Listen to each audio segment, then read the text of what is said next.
My school went to the Tokyo Tower today on a field trip. The observation deck was so high, and everything below looked so tiny. Is it corny that I was excited about going there?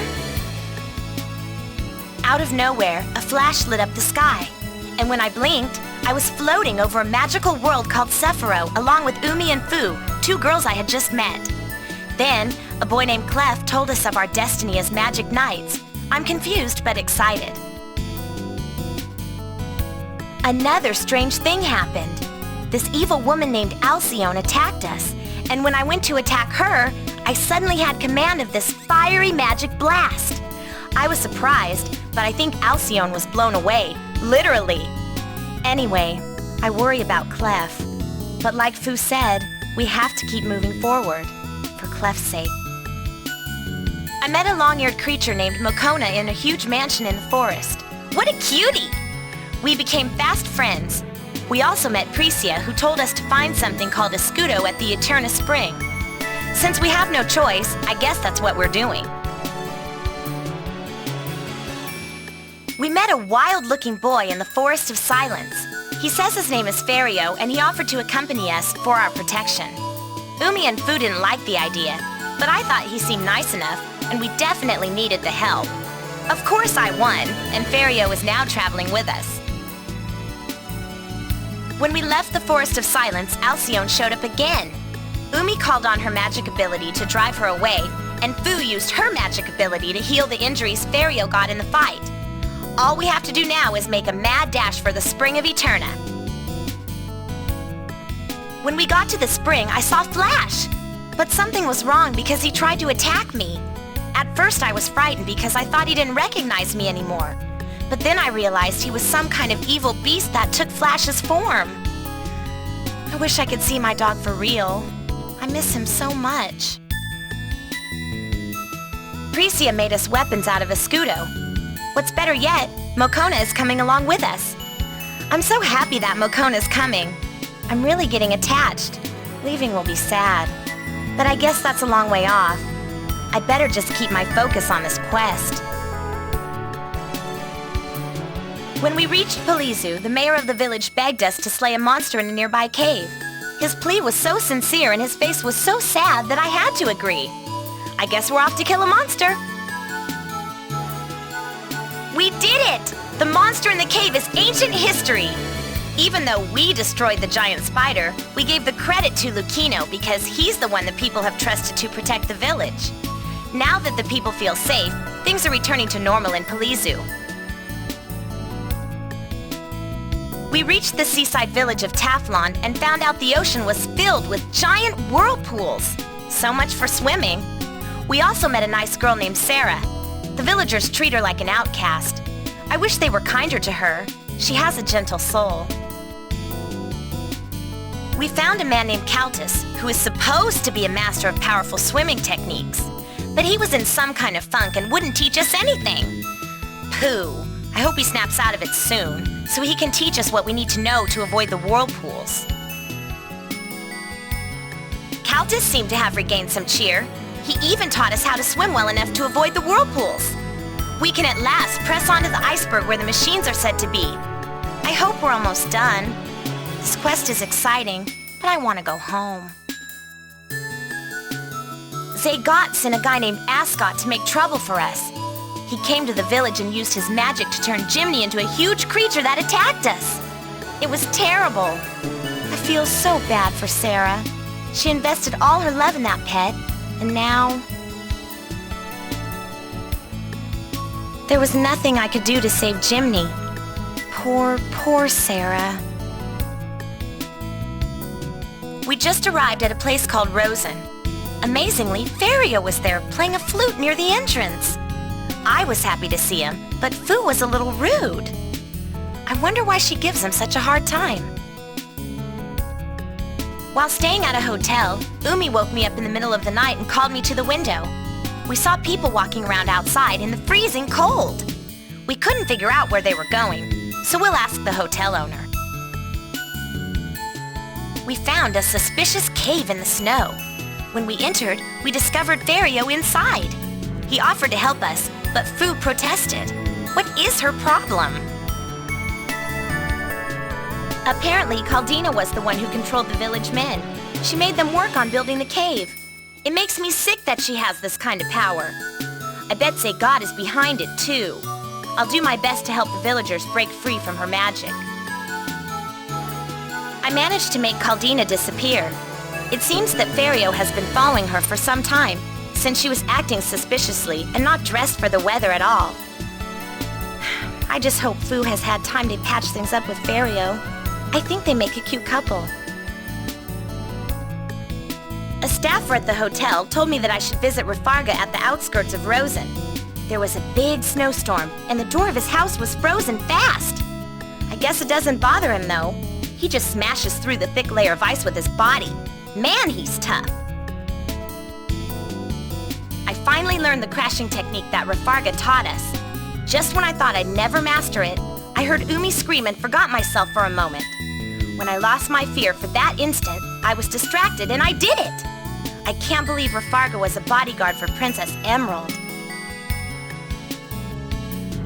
After we passed through the underground cave, we ended up in a village on fire. In fact, some of the houses still had children in them. We had to go in and save them. We found out that Alcyone was the one who set the village on fire. Fortunately, we managed to defeat her and save the children in the burning house. I was surprised at how hard Umi fought against Alcyone. Maybe I don't know her as well as I thought. The healing magic has not been effective at all in the village of Leary. They say only the leaves of the Tree of Life near the village can cure them. We're going to try to get the leaves then. Wish me luck, diary! A small kid who was leaving the hospital was injured today. Later, we met Abner, who raced Umi around the village.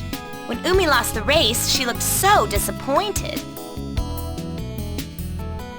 I reached the Tree of Life, but found it was apparently dead and had only one leaf left. I wonder how this happened. Anyway, I guess it's most important to get the remaining leaf back to the hospital. I told Abner why I needed him to teach us the dash technique, and he laughed and said he'd get the leaf himself. The stupid kid is going to get himself killed.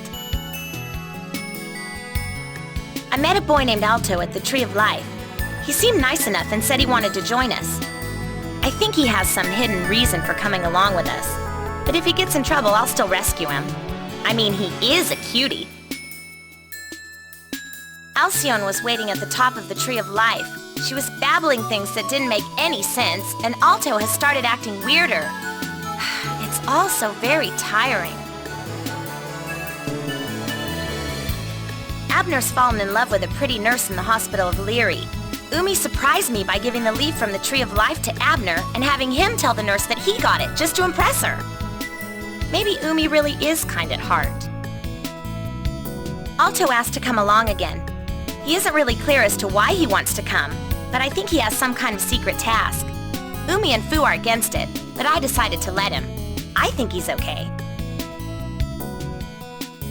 Alto surprised me by destroying some boulders that were blocking the path by the waterfall. But as we were crossing the bridge, Caldina showed up and destroyed it, knocking us out and dropping us into the water. We washed up in a dark and damp cave behind the waterfall. Ascot, for us. This adventure is getting really confusing. Liquido is a quiet village by the lake. Well, it used to be quiet. Now they're plagued by monsters at night. There's a boy here named Nero whose mother was hurt in one of the attacks. I hope she gets better, because her boy seems really nice. Nero's father let us spend the night at his house, and sure enough, the monster showed up. They wandered the village for a while, making a mess of everything, and returned to the lake.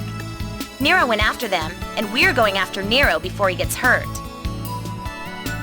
When we reached the island, we had a big surprise waiting. The island itself started moving. In fact, we discovered that the island isn't an island at all, but a huge turtle-like creature. Ah! Where are you, Scully? This place is a gold mine for you. It turns out that the giant turtle in the lake wasn't evil at all. It just wanted to wash all the sediment off its back. I can't really blame it. The best part about this encounter is the fact that the giant turtle agreed to take us to the Sky Garden on its back. It was neat to ride the giant turtle into the air, but it was breathtaking to see the Sky Garden up close. The village is so big. It seems like it should fall from the sky, but it doesn't. Once we got there, I asked the caretaker to see the bird statue, but he said no. I'll keep trying. Someone stole the key to the cloud maze while we were sleeping at the inn. We don't stand a chance of getting to the bird statue without going through the cloud maze. We have to get the key back. We got into the room where the key was stolen and found a clue. It was a footprint by the fireplace. Our resident sleuth Fu deduced the thief must have come through the chimney and took off their shoes before entering the room. When we climbed up the chimney, we found Ferrio's flute on the roof. Rafarga told us that we should wait in front of the cloud maze for the thief to appear. While we were waiting, Ferio appeared and used the key to get into the maze. I'm shocked! Is Ferio really the thief? I hope not. It seems like a nightmare, but Rafarga is now working for Zagat. I tried to call him back, but Rafarga just grabbed his head and started groaning in pain. This mind control is terrible. First Ferio is controlled by Alcyone, and now Rafarga is controlled by Zagat. It has to be stopped. When we defeated the monster Alcyone summoned, Fu's magic knight came out of the ground. We went down the hole left by the magic knight to try to save Rafarga. Oh, Rafarga, I hope he's still alive. Rafarga was all right. The only thing still affecting him is his loss of memory. A medicine man that has been taking care of Rafarga says that a leaf from the Tree of Life should restore his memory. We need to return to Lyri and get the leaf from the hospital. We returned to the hospital in Lyri and got the medicine from Althena to help Rafarga. Now that we have it, we'd better get it to him right away. Innova gave Rafarga new armor, and now he's turned on us again. After all that work to get his memory back, we're back to square one. What are we going to do? I'm a little bummed. Oh, Rafarga, why'd it have to turn out like this? I swear I'll make Innova pay.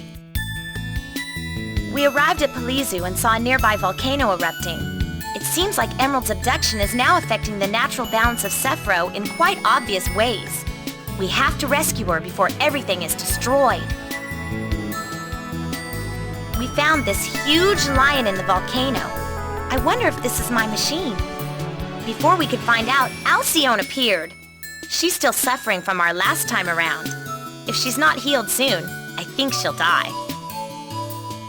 We've had a fun time, but it's also been sad. All I can say for certain is that we have to remember our experiences. It seems like we're soon to finally finish our quest to become Magic Knights. I'm so happy we found Precia is still okay. She told us that if we go to the Cape and summon the 3 machines, Zagat's palace will appear. We're almost there, and I'm a little frightened. The Cape of Legend was the same place we met Clef when we dropped into this crazy place and he was turned to stone. But if I defeat Innova, I think we may be able to finally remove the spell. After we defeated Innova, we went back to Clef. Everyone was there to show support for us. I was so happy. I just wish Rafarga, Ascot, Caldina, and Alcyone could have been there as well.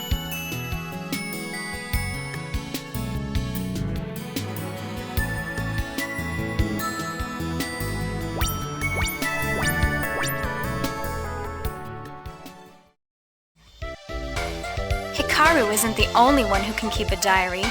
I decided to keep one too. That way, everything won't be filtered by her alone if someone ends up reading about this weird trip we're on.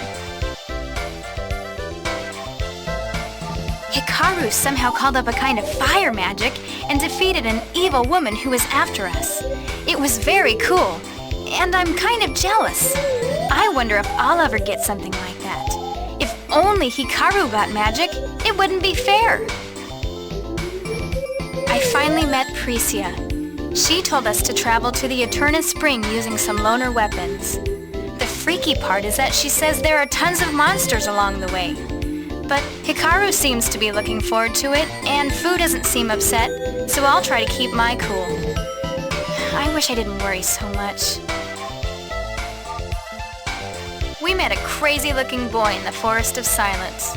He has wild eyes and I don't trust him. After jumping out of a tree and scaring us half to death, he offered to guide us through the forest. Fu and me both said no way, but Hikaru immediately went gaga for him and took him up on his offer.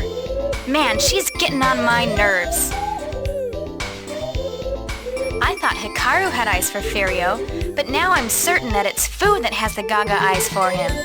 When he knelt and kissed Fu's hand, I'm positive Fu blushed. We don't have time for romance. This is gonna be a problem. I can feel it. I had the weirdest experience. What appeared to be my mother and father tried to attack and kill me. But I soon realized it was a clever trick. Fortunately, Princess Emerald helped me to survive. Hikaru and Fu had some kind of weird experience too. After it all though, we managed to get the escudo. We all have our weapons of escudo now. Pricia told us to develop the weapons and unleash our hidden powers. Makona is supposed to guide us. Personally, I think Hikaru's already too attached to him. Besides, that fluffball is nothing but a self-centered attention-sucking rat, if you ask me. Hikaru agreed to kill a giant monster in a cave near Palizu. I wonder if we really have the time to do something that risky. I thought we were supposed to be headed for the sea to find the first machine. But that's wishful thinking because Hikaru always gets her way. This wizard named Lucino made all sorts of trouble for us when we tried to destroy the monster in the cave. But we did manage to find and defeat the monster anyway. The goofy part is that Hikaru gave all the credit for defeating the monster to Lucino. I can't figure her out sometimes. Sarah says Jimny is a quiet creature, but anyone would be considered quiet compared to that chatterbox Mokona. The thing just won't shut up. Anyway, the villagers treat Sarah badly, but I'm not sure why. I think maybe they're just frightened of any outsiders in this dangerous time. Oh my god, what kind of freak is this Keltis guy we just met? I mean, we all have baggage, but this guy is an emotional wasteland. He makes Morrissey seem cheerful. Besides, Sarah has already gotten over the past, so why can't he? I'm sorry, I just have to say it. What a crybaby. Shock of shocks, Keltis changed his tune and brightened up. Actually, when he's cheerful, he's a pretty cool guy. Perhaps I was a little hard on him at first. Big news today. Really big. One of Zagat's thugs, a fat kid named Ascot, turned Sarah's pet into a massive monster. That's one powerful kid.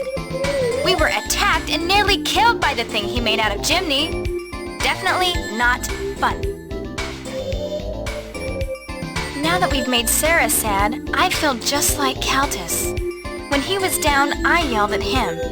Now I understand how he felt. I'm a jerk sometimes. My resolution is to try to be more understanding. We ran into Ferio in the snowy village of Rosen. Fu was mean to him, but only because she secretly likes him. You see, he was playing his flute for other girls, not her. I wish she'd just admit that he melts her butter and get it over with. A sound during the night woke me up. I went to the window and saw lots of men going somewhere outside, but I couldn't tell where they were headed. What's going on in this frozen freak show? I must know! Oh well, maybe we'll find out soon. Hikaru promised to ask the hotel staff. I am so upset with Fu. She shouldn't have said such hurtful things to Ferio. I mean, I understand how she feels. She obviously likes him, but she doesn't know what to do with her feelings. Poor Ferio. Ferio headed into the cave to fight Caldina, who was manipulating the villagers. I need to make Ferio look good so he and Fu will make up. Jeez, those two sure make me work hard. Watching Fu and Ferrio's relationship is really getting on my nerves. Fu finally patched things up with him, but now Ferrio is too shy to tell her how he really feels about her. Talk about lame. I wish they'd just kick this into high gear. We have a job to do here. I've sure met a lot of weirdos since arriving on Sephiroth. Add one more to the list. There's a man here named Rafarga that bashes his body into the door to his house because it keeps freezing shut. Is this normal behavior? Maybe for a mental case. I know that Hikaru considers all living things our friends, even bugs. Unfortunately, I don't subscribe to the same thinking. In fact, the reason Hikaru finally mastered the crashing technique is because of me. Huh! Imagine that! We are in big trouble. We came out of the underground passage and into a sea of fire. Sephiroth is a mysterious place, but this is much too weird to happen here naturally. I'd bet my shoe collection that Zegad is somehow behind this arson. The evil woman we met when we first came here was the one who set the fire in Ai. Bitch! I was so mad that she put those innocent children in danger. Now those poor villagers have no shelter for their families. Zegad must die. There's a huge hospital in the village of Lyri. They use a leaf from a tree nearby to heal their patients. Doesn't that sound fantastic? I thought so. Anyway, we're off to try to get some of the leaves for the sick villagers. I am not in the mood to write anything today. I know the skill Abner has is what we need to get into the Tree of Life, but I don't want to beg him to show me. Unfortunately, without the skill, I don't think we can get the leaf from the tree. So I really have no choice. Ugh. I don't know what I'm gonna do about that brat Abner. We went to ask him to show us the dash technique and he laughed in our faces. Worse yet, he said he'd get the leaf himself and took off for the tree. His friends are worried and asked us to help him. I'm gonna squish that stupid turd. We met a boy named Alto at the Tree of Life. He says he didn't see anyone else. I wonder where that brat Abner is then. He'd better be sneaking about because if the monsters here find him, that featherweight pipsqueak is dead meat. That fool Abner was defeated by Alcyone. Now we have to come in and clean up his mess to get the leaf from the Tree of Life. I wonder why Abner has such a serious look. Is he just frightened? I hope that's it because it's freaking me out. Abner is trying very hard to impress a nurse in the hospital. I felt kind of sorry for him, so I gave him the leaf we got from the Tree of Life and told him to say he got it for her. I hope this doesn't give Hikaru and Fu the wrong idea about me. I wonder why Hikaru is letting a little kid come with us. Alto is not going to be anything but a drag on our resources. She promises he's her responsibility though, so there's not much else I can say. Alcyone and Caldina showed up again and babbled some gobbledygook. Then Caldina blew up the bridge. She's really getting on my nerves. Alto was really Ascot, the one who cast the terrible magic on Sarah's pet. But I hope he's really a good boy, just misled by Zegat's evil. Perhaps we should forgive him for his past. Our weapons and our magic combined couldn't even touch Unova. The amount of power he showed made me a little afraid. The really scary part is that I know Zegat is much stronger than Unova. We met a boy named Nero who wants to be a magic knight. Since we're still in training, I can't even believe that. We shouldn't say much, but Hikaru spilled the beans and told him everything. We finally saw the monsters from the lake firsthand. Nero somehow thought he'd get revenge for what they did to his mother and ran off to the lake behind them. That crazy kid is gonna get himself killed. Somehow, I feel responsible. I just don't know why. When the villagers told me the island floated around the lake, I thought it might be possible. But now that we found out the island is alive, I'm pretty freaked out. Maybe Fu can calm me down. Hikaru confirmed again today that she is a great leader. Using Mokona, she communicated with the giant turtle in the lake and convinced it to fly us to the Sky Garden. I should be jealous, but I'm not. Maybe I'm growing up. Even though we asked him repeatedly, the caretaker of the Sky Garden refused to let us see the bird statue. I was really starting to get steamed. But Fu calmed me down a little. Hikaru decided to leave and come back tomorrow, hoping he'd change his mind. I don't think he will. I can't believe that the villagers are accusing us of stealing the key. I mean, we need to get to the bird statue, but not badly enough to steal for it. What kind of people do they think we are? Sheesh. Anyway, we'd better find the real thief. Since I arrived in Sephiroth, I've experienced many firsts, and today was no different. We climbed up a chimney today. Even though it was pretty messy, it paid off big. We found a clue. But I wonder if Fario really is the thief. I find that hard to believe. It felt like we were in some kind of TV show when we were waiting to catch the thief at the Maze of Clouds. But now, it seems like some kind of nightmare. I feel so bad for Fu. Why did Fario have to do something like this? Alcyone is such a bad sport. She can't even lose gracefully. But that shouldn't be any surprise, I guess. Poor Rafarga. At least Fario is all right now. I guess we can take small comfort in that. We put Alcyone's monster to rest. I hope that teaches her some humility. After we defeated the monster, Fu's Magic Knight was awakened. That was cool, I must admit. Now we only have one more Magic Knight to find. I remember the villagers saying that the leaf from the Tree of Life can heal any illness. But will it really cure Rafarga of his amnesia? I hope so. The only thing left to do is to go back to Lyria and hope there's enough medicine left to cure him. We asked Athena for the medicine to help Rafarga, and she was nice enough to give it to us without hesitation. I think she knows that we really got the leaf from the tree and not Abner. I think things are pretty messed up with Zagat and his henchmen. In fact, Alcyone was hurt pretty badly in our last encounter. I wonder if she's all right. Wait, what am I thinking? I should be more worried about poor Rafarga.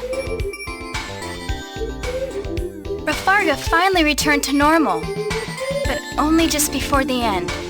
Hikaru is so depressed. Actually, all three of us are down. We have to cheer up. For Rafarga. Ah! Today a volcano erupted. The end of Sephiroth must be close. We have to get to Princess Emerald before it's too late to save this place. Wait! The village of Palizu is near the volcano.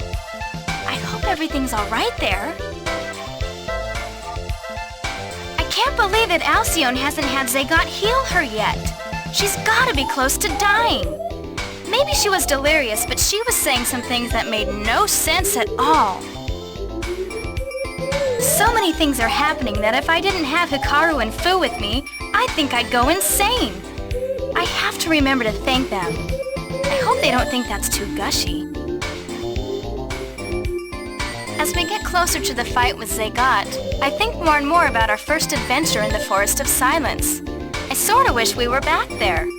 Though I've learned a lot since then, I'm afraid I don't know enough to defeat Zagat.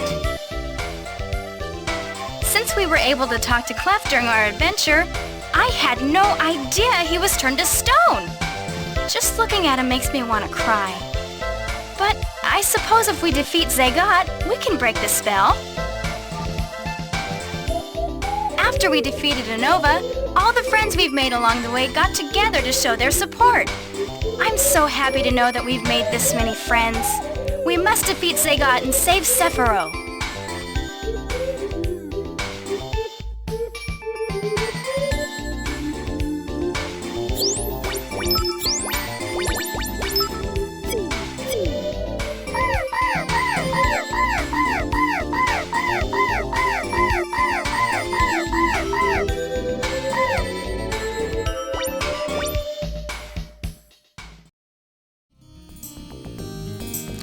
Hikaru's leadership has inspired me to keep a journal of this adventure.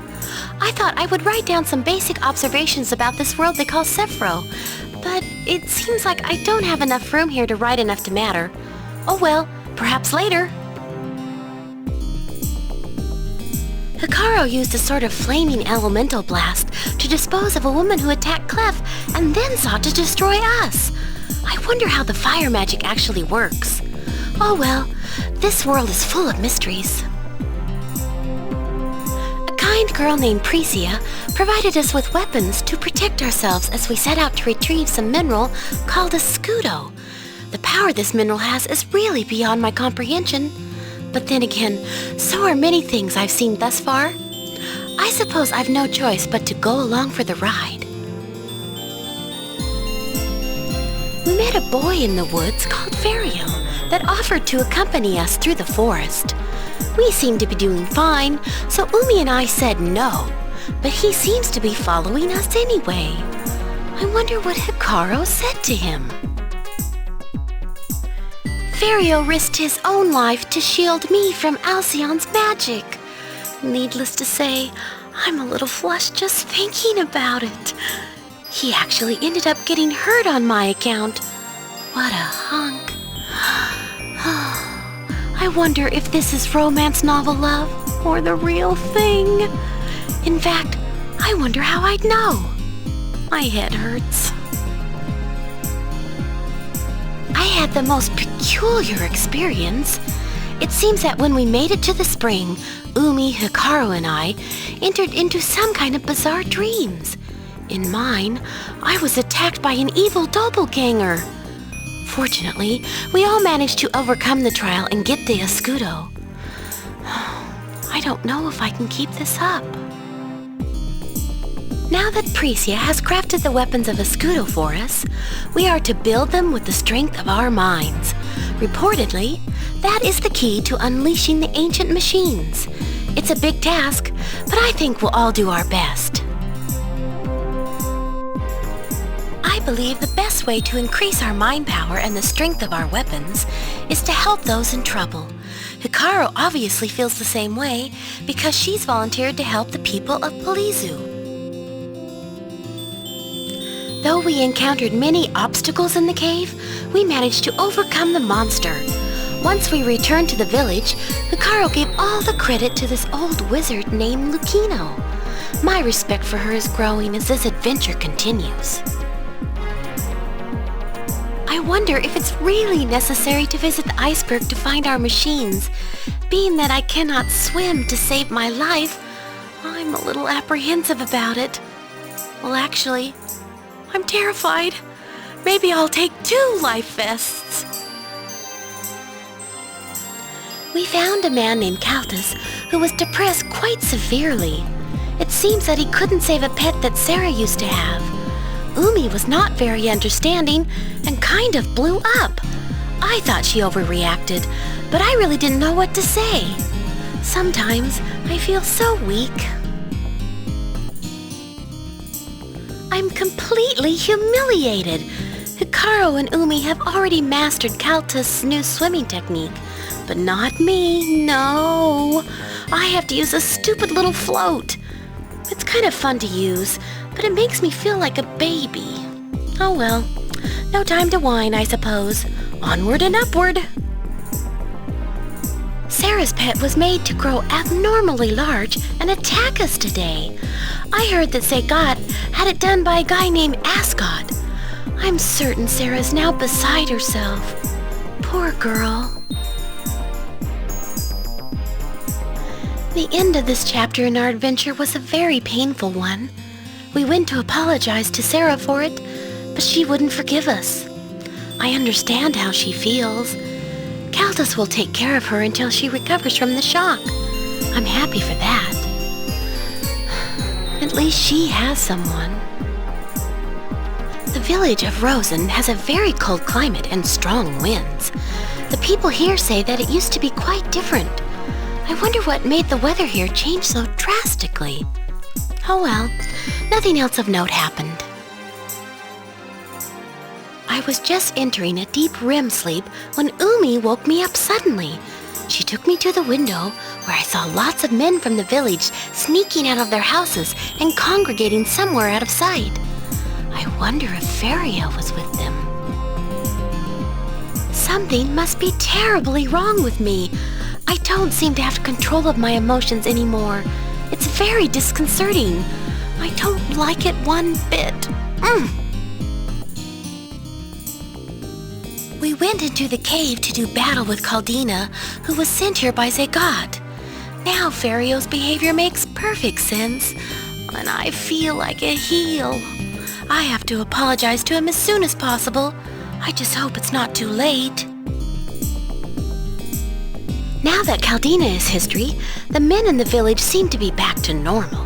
That means they can give me all the answers about this place that have been bugging me. I think I'm going to be very busy. At first, Rafarga was reluctant to teach us his door crashing method, but after we told him why we desperately needed to learn it, he relented. Even though I've now learned it, I'm still not very good. Oh well, thankfully I have Hikaru and Umi to pick up the slack. When I woke up this morning, Hikaru had mastered the crash technique. Apparently, she stayed up late last night to practice until she could do it. I really admire her dedication. I'll have to ask her how she managed to finally learn it. Hikaru finally managed to teach Umi and I the crash technique, which allowed us to enter the underground passage. But when we came out the other side, did we get an eyeful? The whole village of Ai was on fire. It was horrid. We managed to defeat Alcyon and rescue the children, but I can't rid myself of the feeling that she set this fire on purpose to lead us to some untimely end. I feel so sad that we may be responsible for the fire that destroyed these poor people's homes.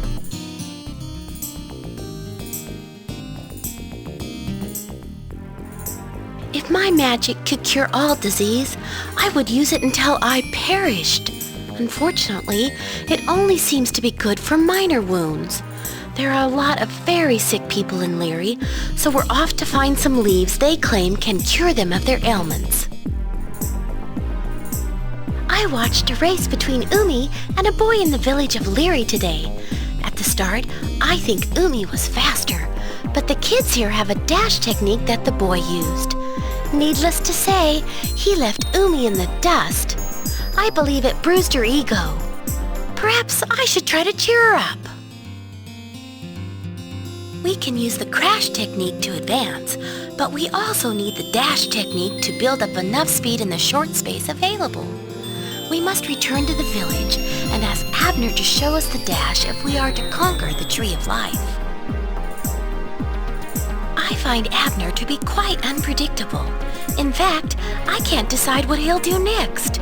Umi is in fits over his flippant attitude, but I think it just shows his immaturity. Anyway, he took off for the tree. We better go catch up with him.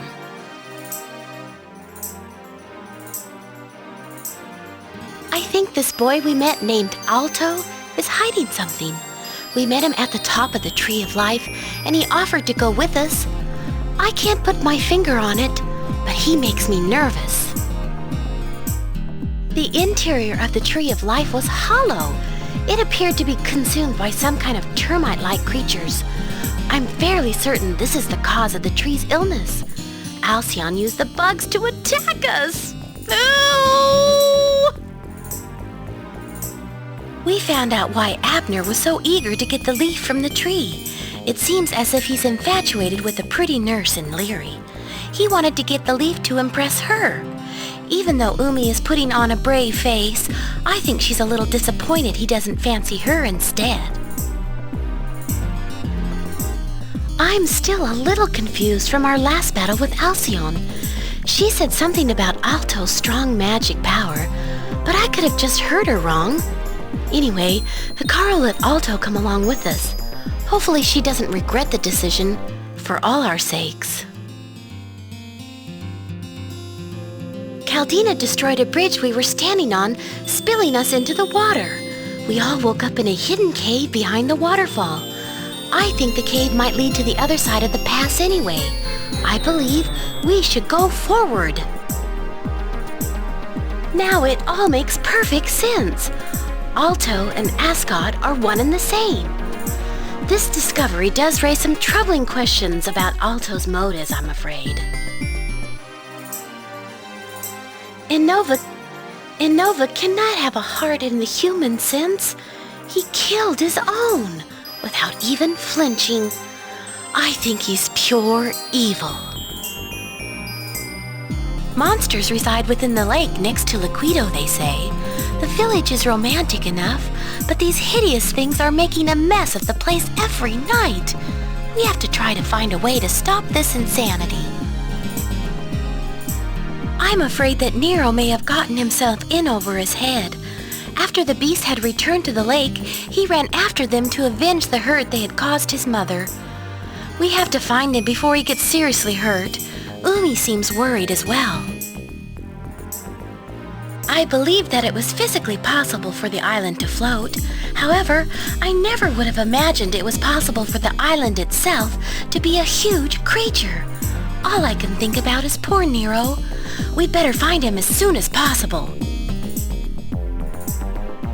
The beast in the lake looks like a huge turtle with wing-like flaps on the sides. Hikaru managed to communicate with it well enough to convince it to fly us to the Sky Garden. It was quite an impressive conversation to behold. The caretaker of the Sky Garden is a very cautious man. Since he rightly views us as strangers, he refused to let us see the treasure of the village, the bird statue. I feel that all we can do is keep asking him until he relents. The most direct means of proving our innocence is no doubt to catch the real thief. However, to find the thief, we need to examine the crime scene, and that will be a challenge. Just for the record, I'm frightening myself because I'm getting so good at breaking out of confinement. Oh, I hope I'm not destined to become a felon.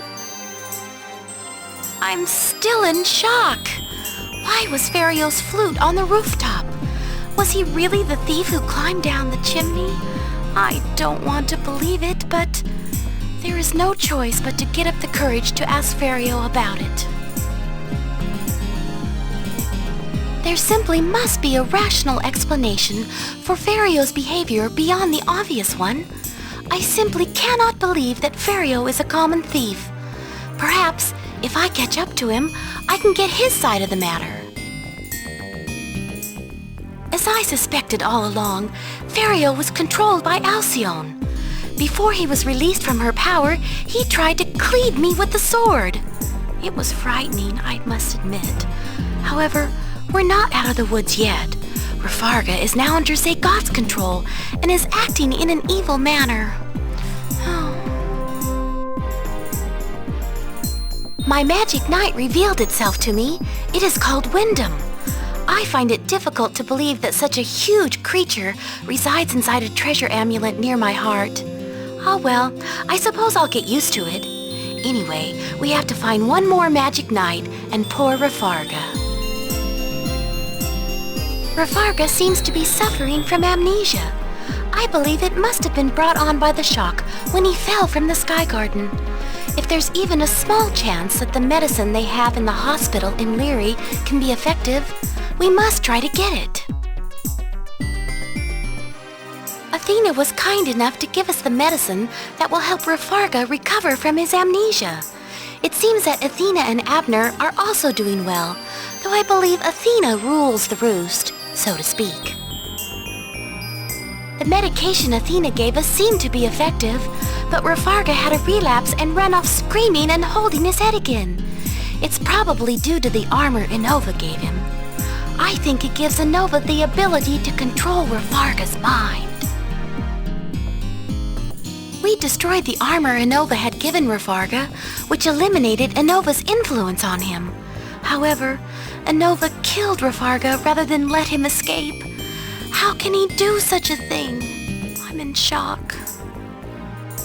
We found Umi's machine Ceres in the sea, and my machine Wyndham in the sky. I believe that Hikaru's machine will be found in the volcano. Since we have no way to know where, however, we'll have to search the whole thing. something has happened to Alcyone. The tone of our encounters has changed. Though she's standing before us, it seems like she's not even there. I wonder what's going on. Alcyone was finally defeated. For some reason, I can't stop thinking about it. Weird, huh? Anyway, we have all 3 machines now, so we must return to Precia as Clef instructed. We returned to Precia's mansion and found that she was still safe. She gave us detailed instructions on how to make Zagat's palace appear, so we're off to the Cape. It's strange, but I find myself wondering if Ferrio's all right. While we were examining the stone statue that used to be Clef, Innova suddenly appeared and transformed himself into this creepy beast. I'm glad this adventure is almost done. Due in no small part to Ferrio's efforts, we were able to defeat Innova. I'm so happy that we have the opportunity to assist the good people of Sephiroth. I just hope I don't let them down. Due in no small...